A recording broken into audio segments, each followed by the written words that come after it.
Srpske, prijatelji i poštovalci djela Mladena Leskovca, imena i djela Mladena Leskovca i Iva Tatalje. Dozvolite mi da vam se obratim i pročitam prvo zapisnik sa sedmice žirija. Žiriji za dodjelu nagrade Mladen Leskovac radio u sastavu profesor dr. Dušan Ivanić, predsjednik, profesor dr. Ivan Delić, profesor dr. Aleksandar Ivanović, akademik Nana Milošević-Đorđević i profesor dr. Adnan Marinković.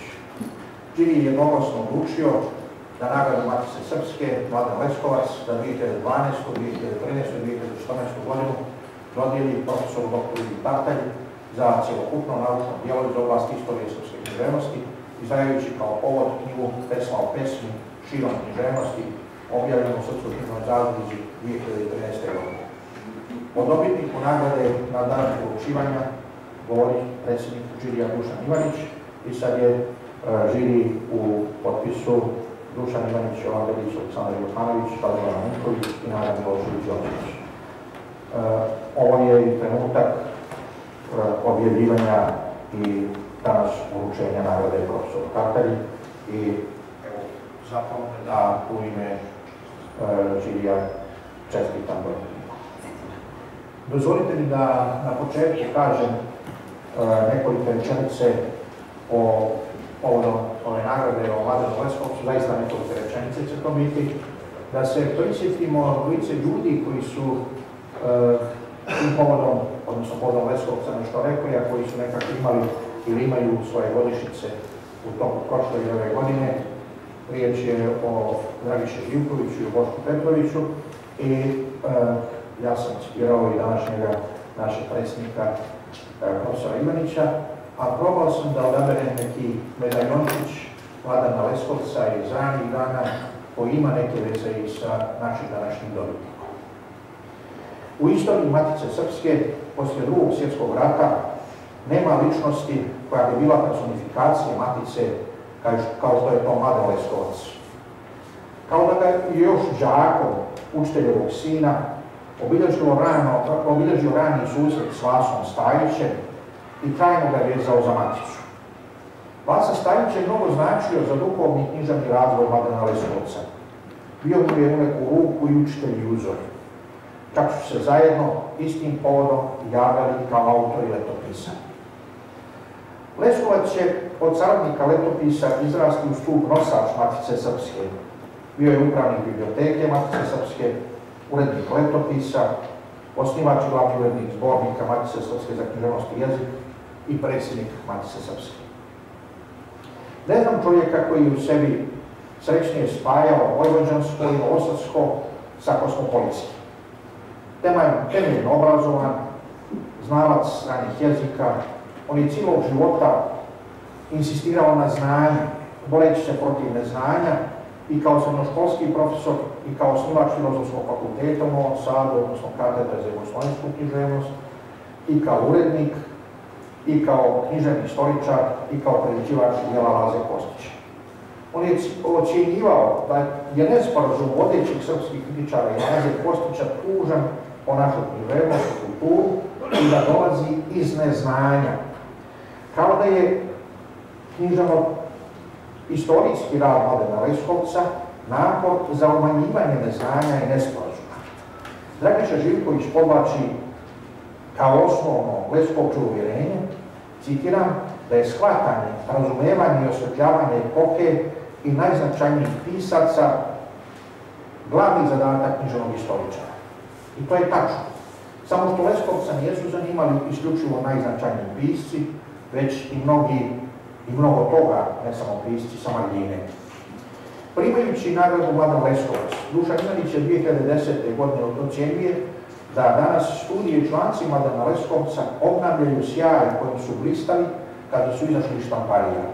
Ne samo kao izuzetan prilog istoriji srpske književnosti, već srpske kulture i njenih mučnih puteva ka visinama.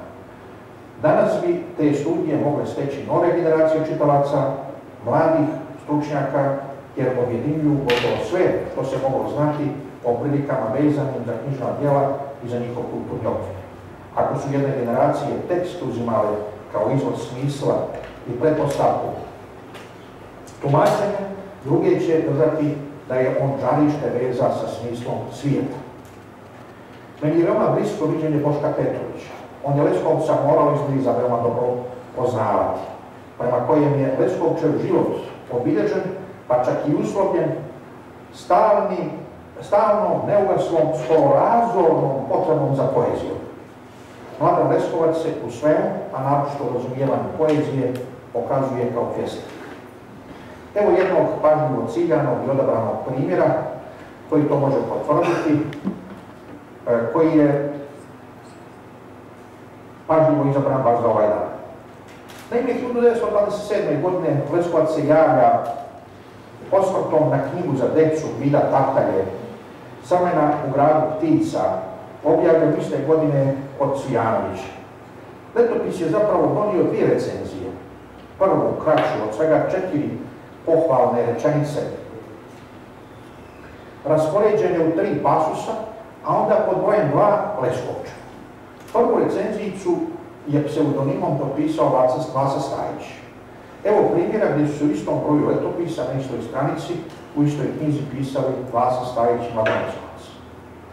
Leskovac se prvo osvrće na stanju u dječjoj literaturi, konstatujući da tada, 1927. godine, nemamo dobre dječje literature, a naši dobri dječji pisci pripadaju prošlosti. Ako se kad i dobila dobra dječja knjiga, onda je to bio povod ili prerada kakvog stranog djela. Leskovac sve ovo govori da bi istakao dobitak i značaj promjene koju unosi Tartalja svojom knjigom u našu dječju književnost. Crvena u gradu ptica je zamišljena je kao putovanje djevojčice u snu. Sastoji se od 14 kratkih poglavlja u prozi i stihu i Leskovac se ne vidi da ih vrednuje nazivajući ih naivno ljutkim i krotkim i konstatujući da u njima ima živosti, topline, čeposti.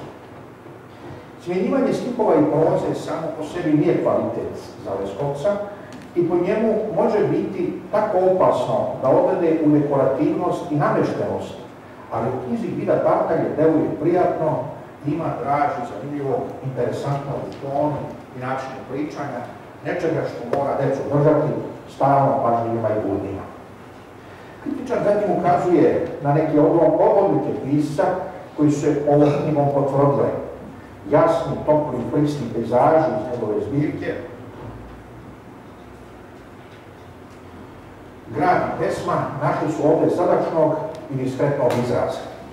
Potom se upućuje kompliment pjesnikovom bratu Marinu Tartalji i njegovim crtežima koji povećavaju interes i daju intimniju predanost ovoj simpatičnoj knjižici.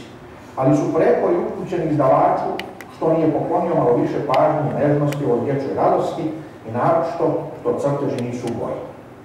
Leskovačeva kritika jedva da ima stranicu i pol teksta, ali je na tom kratkom prostoru ocijenjeno stanje u našoj književnosti za djecu, dobitak koji donosi Tartaljina knjiga, priroda same knjige i naravno ključne njene osobine, siđe, fantastika, san, putovanje i forma.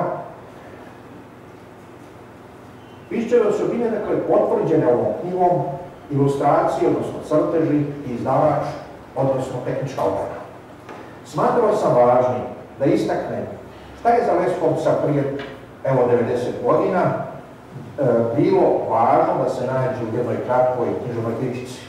Nije ovdje riječ samo o uspjeloj i lijepoj recenziji, već i u pokazivanju kritičarnih načela i o nesumnjivom senzibilitetu pjesnika, jer, eto, da se ponovo podsjetimo na ono što je rekao Boško Petrović, da je u njemu zaista stalno živio pjesnik. A sve je to napisano prije nego što je na ulicu istrčao jedan mali Ivan. Hvala.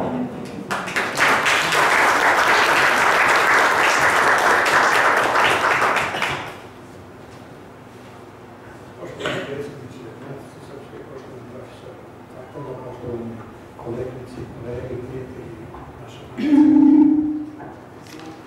opredjeljujući se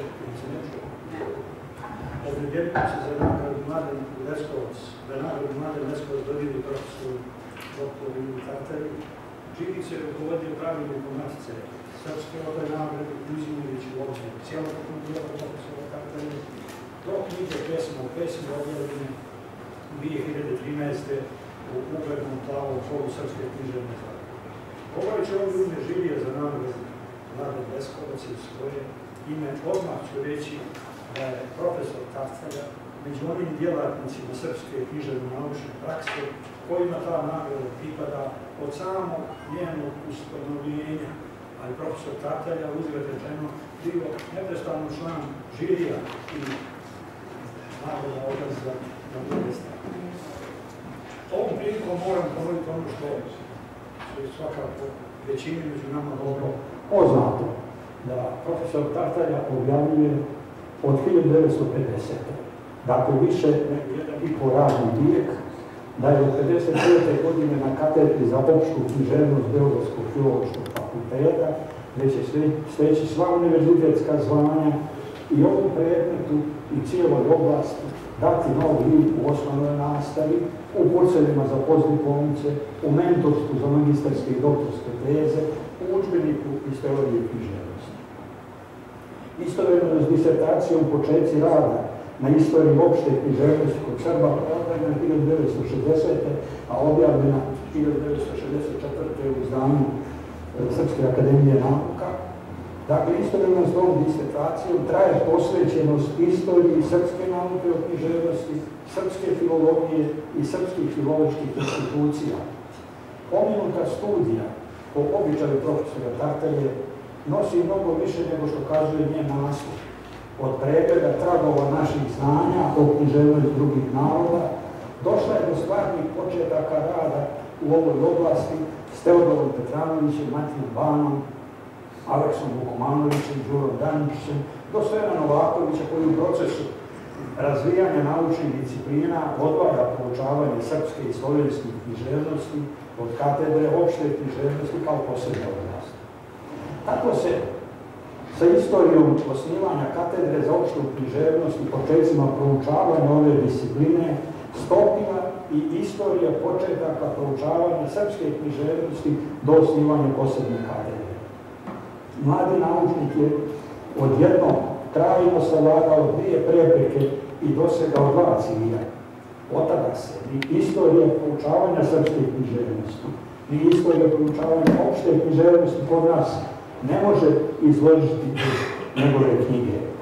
Što je posebna vrlina, njen sadržaj počiva na najtješnjoj vezi podataka iz arhiva, iz privatne ili službene prepiske i iz otvorenog fonda periodike, sve praćeno procjenjivanjima o komparativnom kontekstu određenih naučnih procesa.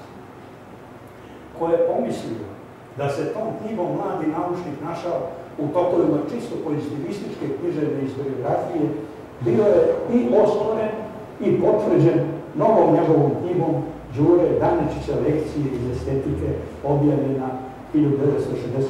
u izdanju Instituta za književnost. Ona je višestruko obrazac, teško dostižan primjer kritičkog priređivanja dijela ovakve vrste.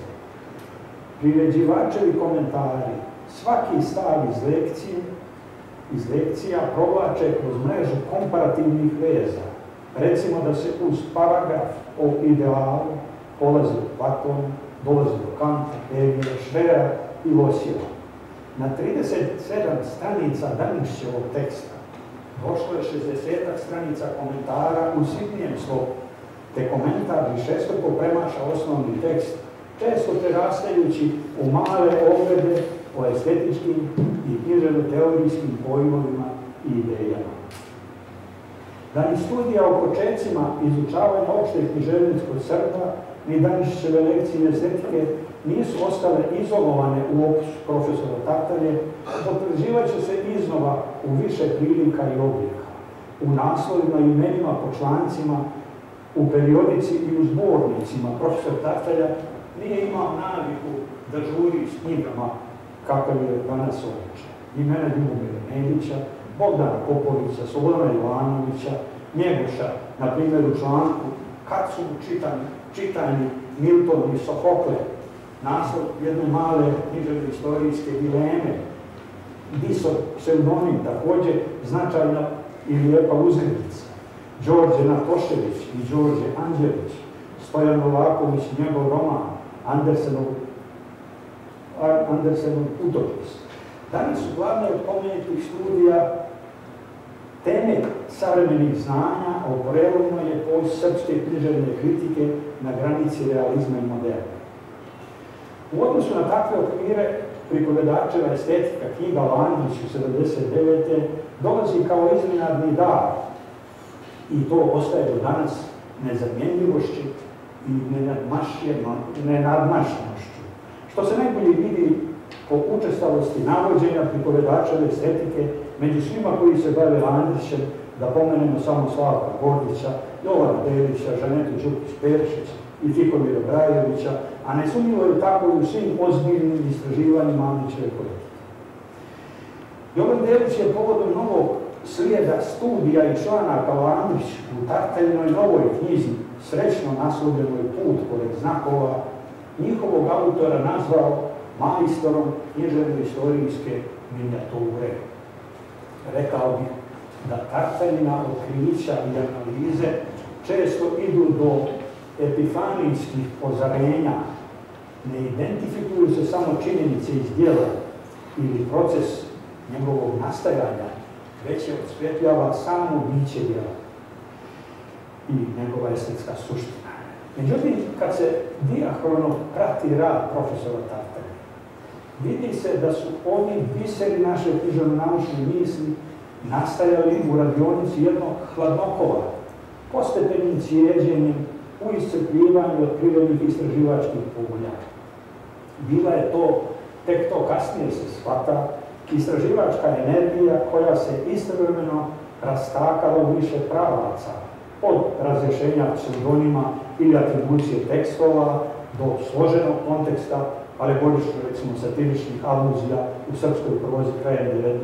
vijeka ili u traganjima za žanrovskim dodirima unutar utopijskih vizija u srpskoj periodici druge polovine 19. vijeka. Među najljepše primjere te Tartaljine hladnokovke spada mali ogled dočaravanja o riječi koja sadrži i čini učinak, stvaranje dela i njegovo odjekivanje u svesti drugog, riječ dubokog, praestetičkog potencijala koja će ući u knjigu do praestetike iz 2007. godine, gdje se čitalac vodi ka počecima poimanja nekog. Pomenimo također primjer i sa otvaranjem tema koje će postati teorijski aktuelne tek krajem prošloga vijeka. Na primjer, Ivo Andrić kao čitalac u jednoj kasnijoj redakciji, pisac kao čitalac i čitalac kao pisac. Ali do toga teorijski i tematski aktuelnog teksta došlo se mukotrpnim čitanjem Andrićevih svesaka i prekopavanjem njegovih fascikli. Tim povodom da dodam, u vrijeme svakojakih, svakojakih treba naglašavati, teorijsko-metodoloških invazija u proučavanje književnosti, marksistička, sociološka, formalistička, strukturalistička, recepcionistička, dekonstrukcionistička, lingvistička, kulturno-istorijska, rodna. Profesor Tartalje se držao, rekao bih se, po strani. Kao da je slijedio jezik i stil autora kojima se intenzivno kao tumač i priređivač bavio. Ljubomira Nedića, Bogdana Popovića, Slobodana Jovanovića. Tako su nastajala njegova stilski mirna, eseističko-analitička platna, ozarena otkrićima i vezama među činjenicama i otkrovenjima ljepote književnih tvorevina i književnih misli. Međutim, lišenost prolaznih teorijskih nanosa i zanosa ne znači da Tartaljini tekstovi nisu dostupni sa savremenim iskustvom i izazovima razumijevanja književnih tekstova. Bez formalnog insistiranja na takvom utisku, u postupcima analize ili u uopštavanjima, kod njega se osjeća istančan teorijsko-estetički poriv.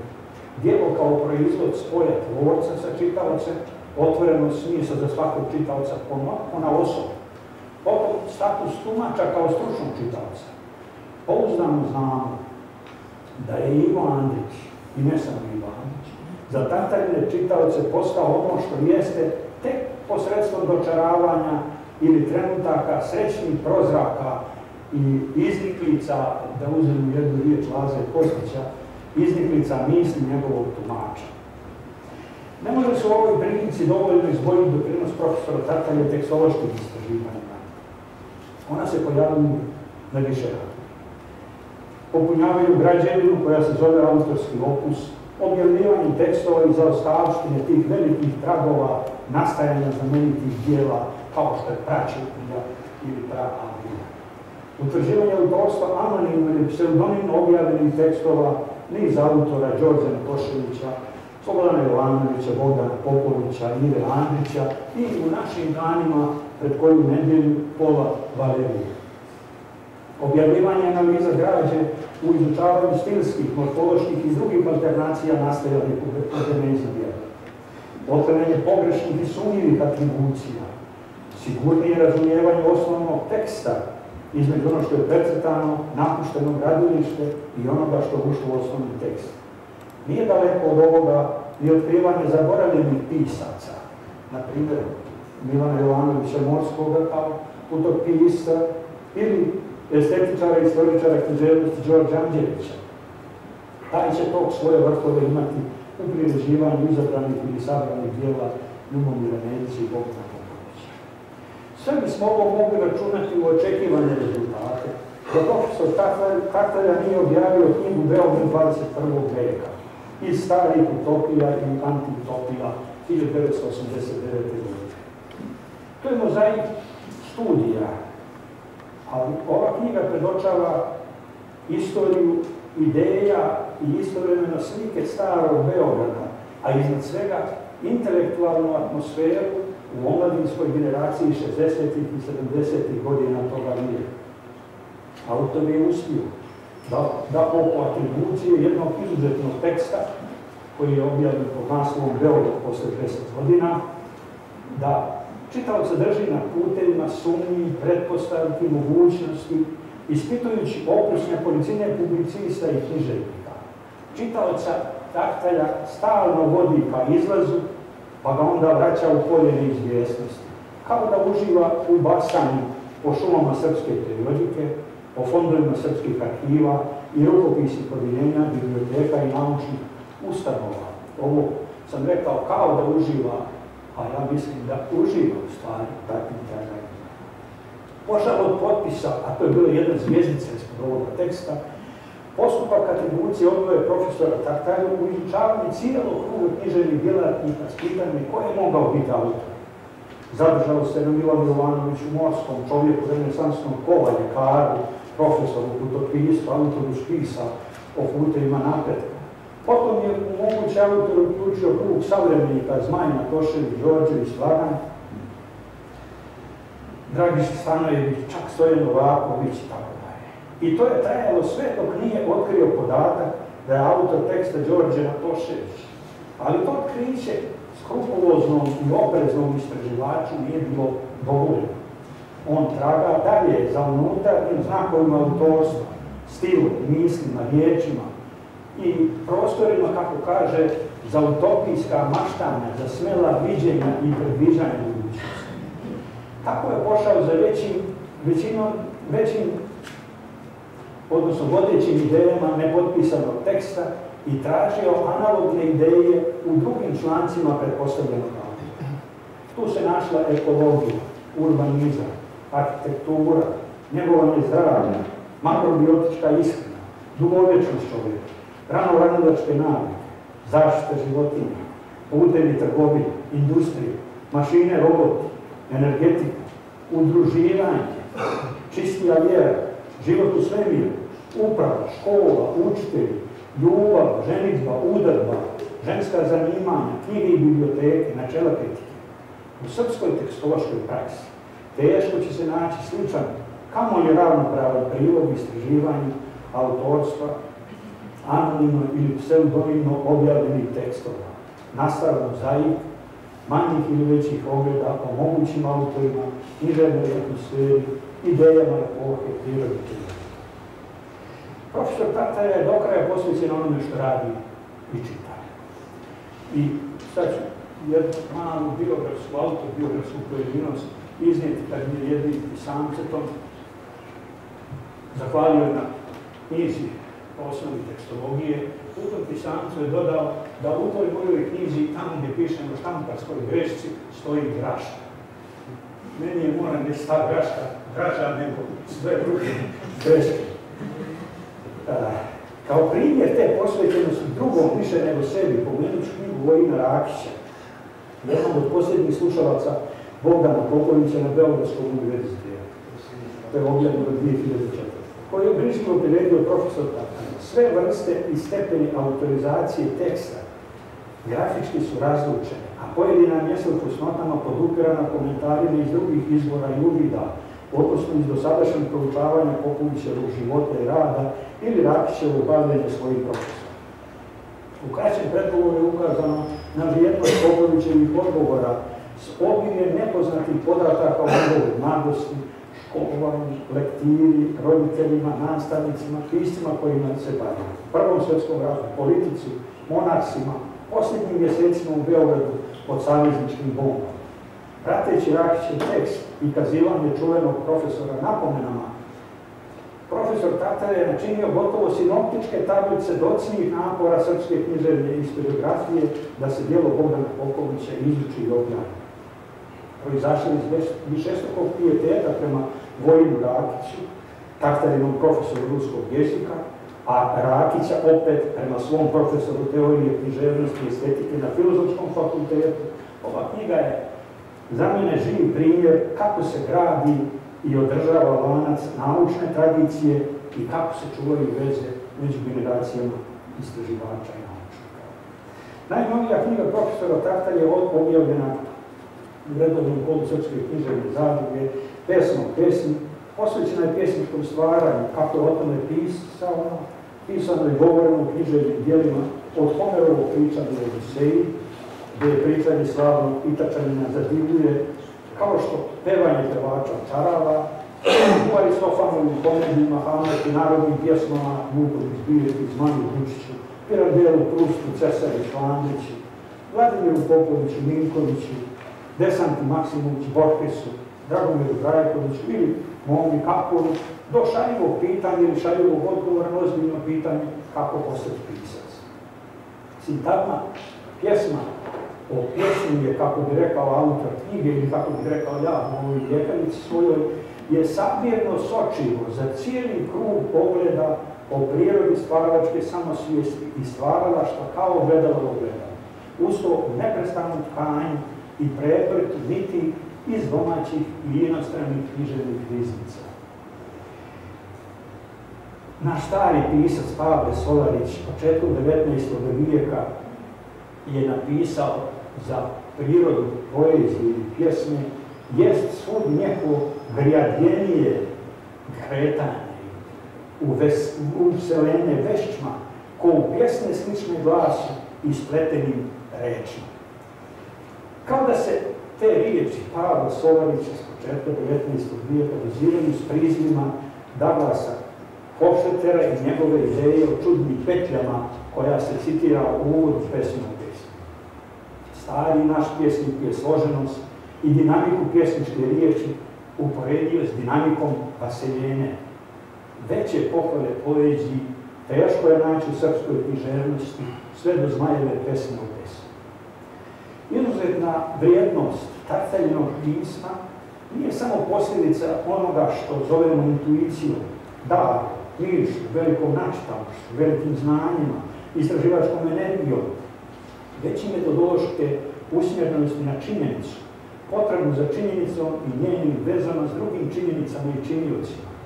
Za autora pesme o pesmi vrijednost, otkrivenje činjenice zavisi od njene uloge u razotkrivanju raspona smisla cjeline kojoj pripada. A takav smisao se stvara postupeno. Za profesora Tatarju se može reći da je od roda Laze Kostića. Kostić naime za sebe kaže da je u poređenju sa zmajem koji kuje dok je vruće, a čim ugleda vilu, ne puštave. On, Kostić, da nije bio brzac, već hladnokov studentoj.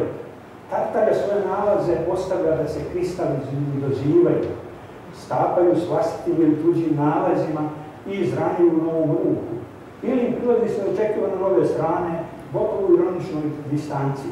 Na primjer, po analizi Zmajeve pesme o pesmi, gdje se našla i istorija recepcije, i pitanje žanra, i veza sa listom Mene, gdje je objavljena, i sa drugim Zmajevim pjesmama poslije navoda iz predgovora Mladina Leskovca, da će ona, dok je srpskog jezika, činiti ponos i čast srpske književnosti.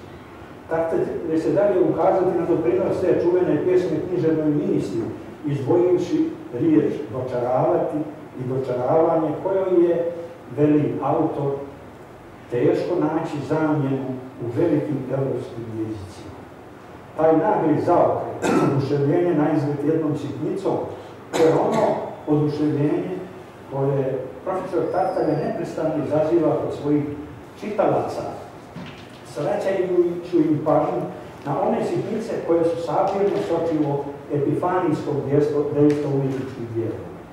Tartaglia analiza čuvene Zmajeve pjesme, njenog štamparskog konteksta, žanrovskih dimenzija, unutarnjih dodira, staje uz najbolje analize Zmajeve lirike ili možda i nadmašuje, bilo da te analize tražimo kod Leskovca i Dragiše Živkovića i Pavla Šapovića. Pesma o pesmi je u našoj kritici u radovima profesorke Marčetić, profesor Delić i Nikića već opisana kao krupno djelo naše nauke o književnosti. Pa se ja ovdje ne bih s njima otimao za dobro kazanu misao. Ali se o naučno djelo profesora Tartaglia u zajedničkom zadovoljstvu otimaju sve struke ili oblast proučavanja književnosti u nas, i teorija, i istorija srpske književnosti, i komparatistika, i teologija, i poetika, odnosno estetika. Kad u pripovjednoj estetici citira Biltajevu tvrdnju da velikog istoričara čini povezano snage i širine vlastitog života s potrebom da se preda tuđem životu, da izgubi u njemu svoje ja, rekao bi da je Ivo Tartaglia u tom predavanju književnoj riječi i djelu potvrdio svoje ja i ostvario tekstove koji njihovi čitaoci sada predaju svoje ja. Ne znam kako bi tačnije izrazio zadovoljstvo i čar druženja s njegovim radovima, vjerujući da to zadovoljstvo dijelim sa svim njegovim čitavcima.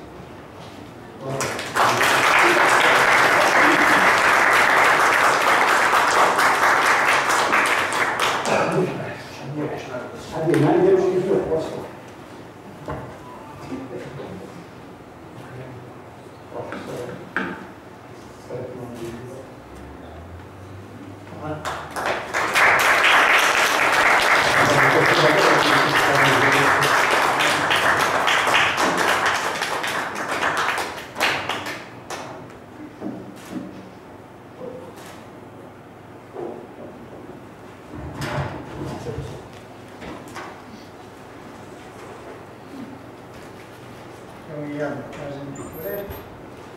Nagrada koja mi se danas ovako svečano dodeljuje,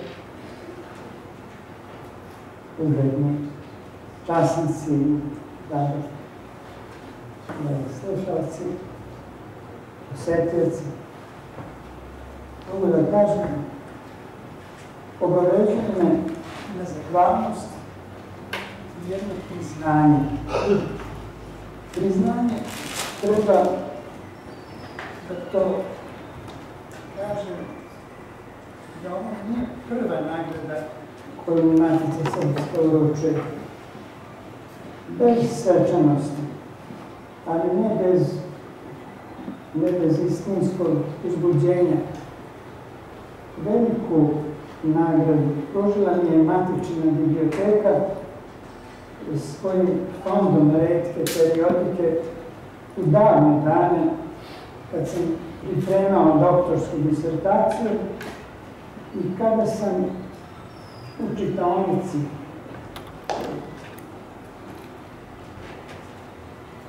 uzimao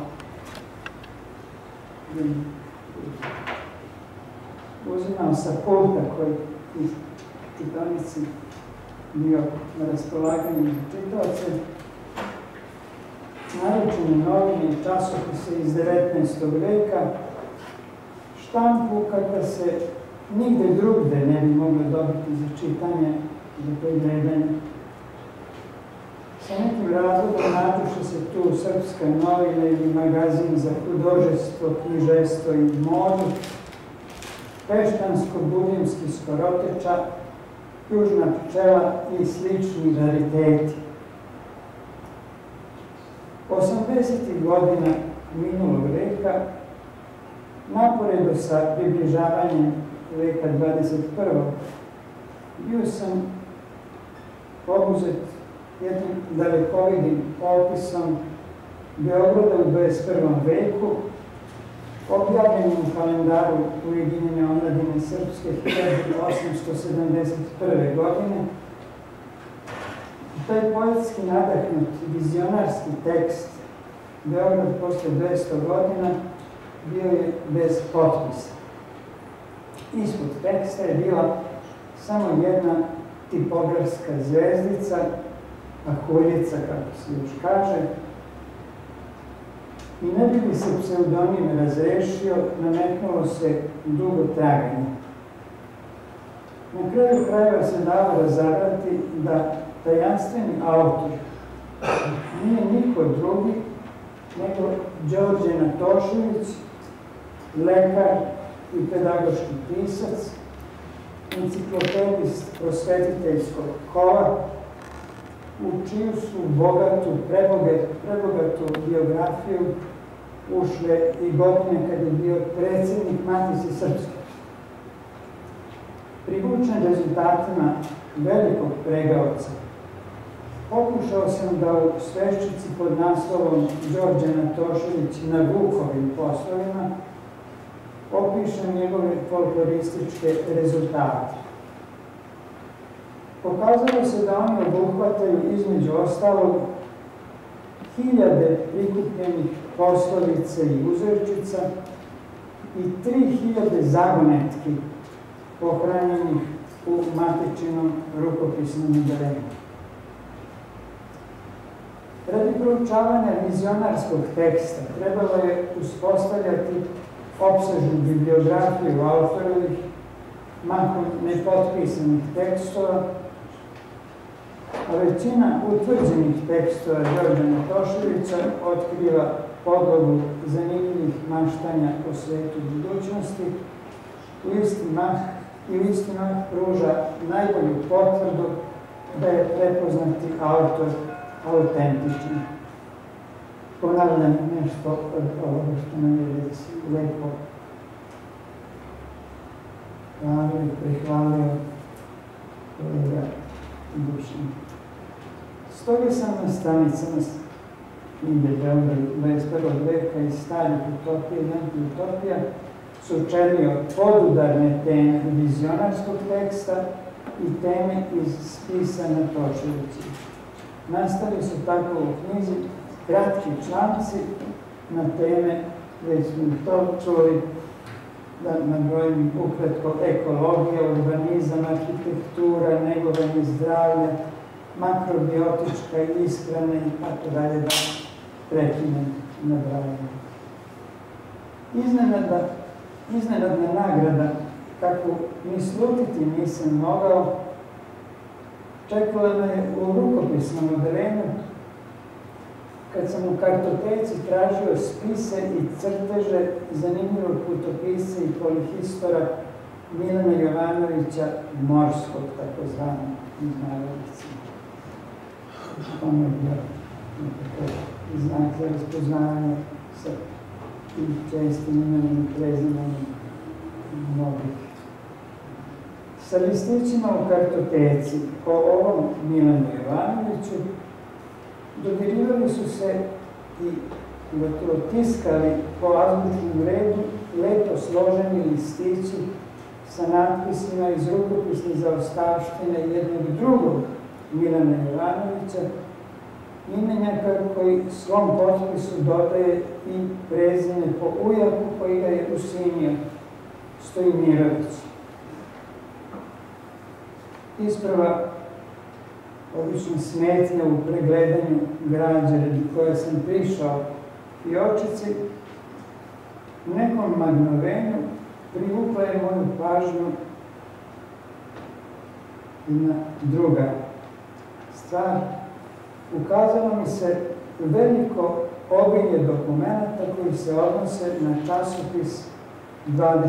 vek i ulogu Milana Jovanovića Stojimirovića u pokretanju, izdavanju i popunjavanju tog časopisa. A upravo časopis 20. vek bio je u žiži rasprave koju sam u ono doba vodio u politici, dokazujući da Ivo Andrić nije mogao biti autor članaka pod potpisivanih pseudonimom Patrius, kako je onih dana godine 1980. bio naprosto nabeđen. Zlobni komentatori u tadašnjem glasilu Fokus odmah su skočili sa pakosnim dopisima u stilu Ivo Andrića niko nije mogao prisiliti da kao književnik, da je bio rodoljub, piše i objavljuje članke u slavu tadašnjih protunarodnog režima. Koliko sam znao i umeo, oslanjao sam se na svoje ispitivanje stilističkog i biografskog karaktera, jer drugim dokumentima nisam raspolagao. I gledaj, sada su mi u matici odjedanput izvorni materijali sami, ili tačnije uz pomoć vazda predusretljivog Dobrivoja Medlinskog, došla pod ruku. U svojim dnevnicima, koje kao manuskript čuva rukopisno odeljenje, a od 2000. godine postoje kao knjige u štampanom obliku, Jovanović Stojimirović beleži na dan 1. februara 1938. Izašao je 20. vek, nijedno veliko ime. Dučić, Andrić, Isidora i tako dalje neće da rade na tome časopisu. A u dnevniku od januara 1939. među poslovima koje sam sam obavljao, Jovanović Stojimirović je zabeležio u 6, na brzinu, članci Ranku za 20. vek o spoljnoj politici. Ranko Mladenović bio je urednik časopisa. Više danas nije ostalo mesta sumnji ko je stojao iza serije spoljno-političkih komentara, brzopleto i neodgovorno pripisanih Andriću. Najsvežije je u sećanju jedna nagrada kojom sam nedavno počašćen pod ovim istim krovom u Matici Srpskoj, uvek otvorenih vrata. Riječ je o trenutku kad sam primio u ruke i snimio mastilom ispisan rukopis nikada proučenog filozofa Uroša Milankovića, spis u kojem se krije ceo ciklus njegovih pesama iz studentskih dana. Bile su oglašeni kao nestale, izgubljene, a otkrio ih je Andrija Stojković i nije bilo teško shvatiti kako povlašćeno mesto te pesme zaslužuju u istoriji književnosti. Verujem da će o tome jednog dana biti reči u matičnom zborniku za književnost. Knjiga Pesma o pesmi širom književnosti, koju je blagonakleni žiri ocenio kao dostojno visoke nagrade, vezana je doista i za živo i mnogostrano delovanje Mladena Leskovca, s kojim sam imao prilike da se viđam u vreme kad je on bio predsjednik odbora za kritičko izdanje u Akademiji, a ja sam u to vreme baš bio sekretar, pa smo se viđali i imali razgovore. za Mladena Leskovca knjiga je vezana, mogu to da kažem, činjenicom da je upravo taj pažljivi priređivač Zmajevih odabranih dela iz 1949. sa lepim komentarima građan priređivačevom organizovao naučni skup u Srpskoj akademiji nauka i umetnosti povodom 150 godina od rođenja Jovana Jovanovića Zmaja. Pozvan da učestvujem na tom naučnom skupu, izabrao sam da govorim o čuvenoj poemi Zmajevoj Pesma o pesmi. Mojim referatom, dosoljenim podacima iz matičinog rukopisnog odelenja, započet je radni deo skupa i tekst koji sam tada pročitao, neznatno dorađen, naći će se u sadašnjoj knjizi kao prvi podsticaj, da ne kažem inspiracija, ali svakako kao njen naslov i ideja vodilja, okvirna koncepcija knjige. Ako mogu lijepo govoriti. Hvala.